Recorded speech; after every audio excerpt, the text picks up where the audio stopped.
তুমি একসময় যাত্রাপালা ছিল গ্রাম বাংলার বিশুদ্ধ বিনোদনের একটি মাধ্যম।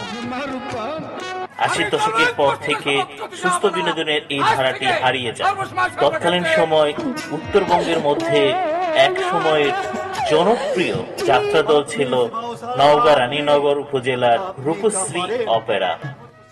সেই ঐতিহ্যবাহী যাত্রা দল রূপশ্রী অপেরা ইতিকথা ও যাত্রাপালার উপর গবেষণামূলক রূপশ্রী অপেরা বইটির মোড়ক উন্মোচন ও প্রীতি সম্মেলন অনুষ্ঠান হয়ে গেছে। বইটি লিখেছেন তরুণ গবেষক ও লেখক মোস্তফা আল মেহমুদ রাসেল।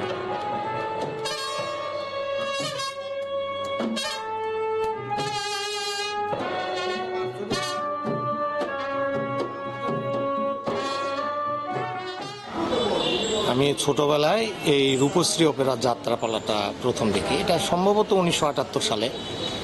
আমি আমাদের এলাকার মুরব্বী তারা দল বেঁধে গিয়েছিল, তাদের সাথে গিয়েছিলাম এবং কাঁধে করে গেছিলাম। আমি ছোট ছিলাম তো, কিন্তু আমার মনে আছে যে যাত্রাপালাটি দেখছিলাম সেটা হলো 1 পয়সা।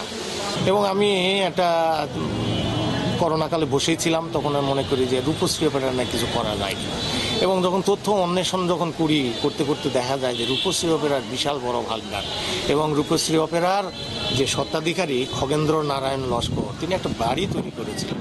এটি তাকে মহিমান্বিত করেছে বলে আমার মনে হয়েছে, এবং কাজটা করার জন্য একটা মানে অনুপ্রেরণা হিসাবে, প্রধান অনুঘটক হিসাবে আমার কাজটা শুরুর একটা কারণ বলতে পারেন। তখন আমি আস্তে আস্তে আরও রূপশ্রী অপেরার বিভিন্ন দিক শুরু করতে করতে করতেই আজকের এই বইয়ের 2025 সালের আমরা এই অমর একুশের গ্রন্থমেলায় বইটা আমরা উপহার দিলাম। প্রকাশনী থেকে বইটা প্রকাশিত হয়েছে।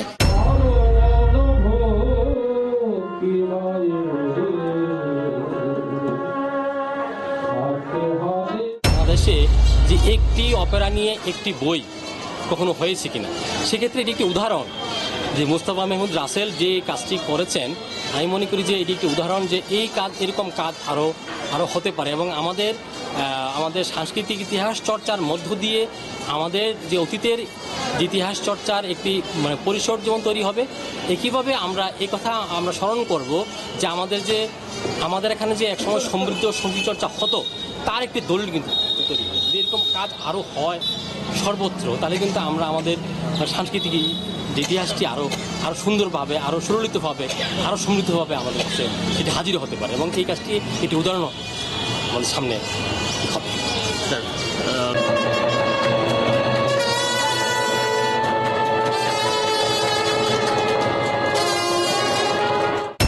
এই যাত্রা একটা সময় মানুষের মনোরঞ্জনের একটা মাধ্যম হিসাবে কাজ করত। সেখানে ধর্মীয়, সামাজিক, ঐতিহাসিক বিভিন্ন পালা হতো। এই দিয়ে মানুষ সারা রাত জেগে যেমন যাত্রাপালা থেকে মনোরঞ্জন হতো দর্শক শ্রোতাদের সঙ্গে, এর একটা সামাজিক মূল্যবোধ তৈরি করত। এই রূপশ্রী অপেরার ব্যানারেই এইটা বইটা ছাপানো হয়েছে। আর এখানে খগেন লস্কর, তার শিল্পী, তার পরিবার, তার প্যান্ডেল, দলের মানে সংগঠন পদ্ধতি, স্থান, কাল, সহযোগিতা এবং বিভিন্ন কমিটির নেতৃবর্গেরও কিছু নাম এখানে উল্লেখ করা আছে। এই হলো ব্যাপার।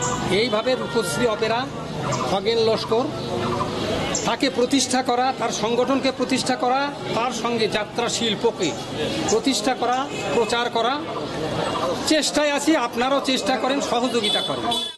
এই যাত্রাপালা আস্তে আস্তে বিলুপ্তির পথে চলে গেল। এটার মূল কারণটা ছিল যে আমাদের অপসংস্কৃতি যেটা, সেই অপসংস্কৃতি কিন্তু এই মূলত যাত্রাপালাটাকে গ্রাস করা শুরু করলো।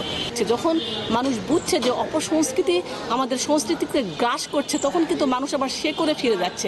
আমাদের যাত্রা কিন্তু একটা মূল শিকড়, মানে আমাদের বিনোদনের কিন্তু একটা শিকড়, সেই শিকড়ে ফিরে যাওয়ার একটা আকুতি দাঁড়িয়ে গেছে। সেখান থেকে কিন্তু আমি বলবো যে আমাদের নওগাঁ, আমরা এখানে নিজেদেরকে সৌভাগ্যবান মনে করছি যে মোস্তফা আল মেহমুদ রাসেল যিনি এই কাজটা করছে, এই ইতিহাসকে তুলে ধরার চেষ্টা করছে, এবং তার যে আজকে যে বইয়ের উদ্বোধনী হলো অপেরা যেটা, সেটাতে আমরা মনে করি যে খুবই লাভবান হবে এবং ইতিহাসটা সম্পর্কে জানতে পারবে, এবং আমাদের নতুন প্রজন্ম যারা যাত্রার দিকে তারা একটু যাত্রার ইতিহাসটা জানার চেষ্টা করবে বলে আমি মনে করছি। আমরা তরুণ প্রজন্ম হিসাবে এখানে এসে অনেক কিছু শিখতে পারলাম, জানতে পারলাম। বিশেষ করে গ্রাম বাংলার আদিম বা প্রাচীন সংস্কৃতি যে যাত্রা, এটা যে হারিয়ে গিয়েছে। আমরা মনে করি যাত্রা দল যারা ছিলেন তারা এখনও আছে, হয়তো তারা সেভাবে প্রদর্শিত করতে পারছেন না। আমরা তাদের সাথে যোগাযোগ করি এবং তাদের এই প্রদর্শনের জন্য কোনখানে বাধা, এই বাধাগুলো চিহ্নিত করে তাদেরকে নতুনভাবে নতুন আঙ্গিকে এই সংগঠনকে সংগঠিত করে জনগণের মাঝে তুলে ধরি। দেখেন, আমরা যদি যাত্রা যখন করি তখন কিন্তু নিজেরা কিন্তু চাঁদা দিয়ে যাত্রা করি। এই চাঁদাটা এখন আমরা বহন করতেছি, কিন্তু এখন আমরা যাত্রা করব সেটাও কিন্তু চাঁদা দিয়ে করব। আমরা টাইম টু টাইম দুর্গাপূজাতে, অথবা আমি হাই স্কুলের হেডমাস্টার, আমাদের সাংস্কৃতিক অনুষ্ঠানে কিন্তু প্রতি বছর যাত্রা হয়। কিন্তু রাসেল ভাইকে অসংখ্য ধন্যবাদ যে আমাদের যে ঐতিহ্যের একটা অংশ এই যাত্রাপালা, এইটা নিয়ে গবেষণা করে কোথায় কীভাবে যাত্রাপালা হতো সেইটার উপরে একটা বই উনি গবেষণা করে একটা বই লিখেছেন। এটা মানে আমরা নওগাঁবাসী তো গর্বিত অবশ্যই রাসেল ভাইয়ের জন্য, এবং আমার মনে হয় যে তাকে সাধুবাদ জানানো উচিত যে এইরকম একটা অসাধ্যকে উনি সাধন করেছেন। আসলে আমরা যেটা বলতে চাই যে যাত্রা শিল্পীর সঙ্গে বহু লোক জড়িত ছিল। আমরা মনে করি যে বর্তমান সমাজের যে চিত্র সেটা যাত্রা বা নাটকের মাধ্যমেই প্রতিফলিত হয়। সুতরাং যদি এই যাত্রাটা বেঁচে থাকে তাহলে আমাদের সমাজের অনেক ভালো মন্দ বা বিভিন্ন গুণ আমরা যাত্রার মাধ্যম দিয়ে সমাজে দিক নির্দেশনা বা প্রতিফলন করতে পারি। সুতরাং আমি মনে করি যে এটা যুগ যুগ বেঁচে থাকুক এবং সরকার বা বিভিন্ন আমাদের যে সমাজের বিভিন্ন শ্রেণী পেশার মানুষ এটাকে সর্বোত্তভাবে সাহায্য করে এই জিনিসটা যাতে আবার পুনরুজ্জীবিত করা যায়, এটাই আমার একমাত্র লক্ষ্য। রাসেল ভাই যে উদ্যোগটা নিয়েছে আমি বলবো অবশ্যই এটা মহতি উদ্যোগ। যে শিল্পীটা হারিয়ে যাচ্ছিল, আমাদের উনি আজকে উপশ্রীর কথা বলেছেন এই কারণে যে উপশ্রীর মালিক নওগাঁর, উপশ্রী শিল্পী নওগাঁর, এবং নওগাঁকে নিয়েই এটা আবির্ভাব, যার জন্যে উনি যেটাকে খুবই মহতি উদ্যোগ যে একটা হারানো জিনিসকে আজকে আবার নতুন করে আলোচনা করে তাদের কর্মকাণ্ড কী ছিল, তাহলে আমাদের করণীয় কী, এর উপর উনি লিখেছেন। এইটাতে যদি আমরা আবারও এই শিল্পটাকে পুনর্জীবন করতে পারি এবং ভালো কিছু মানুষের মধ্যে দিয়ে এই সমাজকে সচেতনতার দিকে নিয়ে যেতে পারি, এই জন্য আমি আজ রাসেল ভাইকে অবশ্যই অনেক ধন্যবাদ জানাই। আগের যে যাত্রাপালা আর এখনকার যাত্রাপালার মধ্যে সব ডিফারেন্স হয়ে গেছে।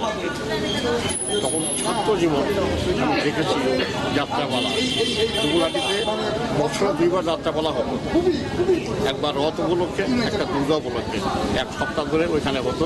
তখন থেকে আমি একটা আকৃষ্ট যে আমি অভিনয় কী করে শিখি।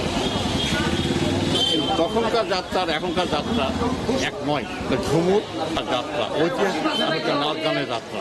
এখনকার নাচ গানের যাত্রাটাই এখন চলছে আর কি, এটা মানে সব সমাজে স্থান পাবে না। আমার রাসেল ভাই যে উদ্যোগটা নিয়েছে, এটা উনি যদি এটা ওনার মাধ্যমে এটা যদি সাবেক জায়গাতে নিয়ে যাওয়া যায় তাহলে যাত্রা এখনও মানুষ দেখবে। এর ভিতরে অনেক শেখার আছে, অনেক জানার আছে। আমার মতে এটাকে পুনরুজ্জীবিত করে নিয়ে আগে যেভাবে যাত্রাপালা হতো, 80 দশকের আগে যে যাত্রাপালা হতো, ওইভাবে যদি যাত্রাপালা করা যায় তাহলে মানুষ দর্শক এখনও পাওয়া যাবে।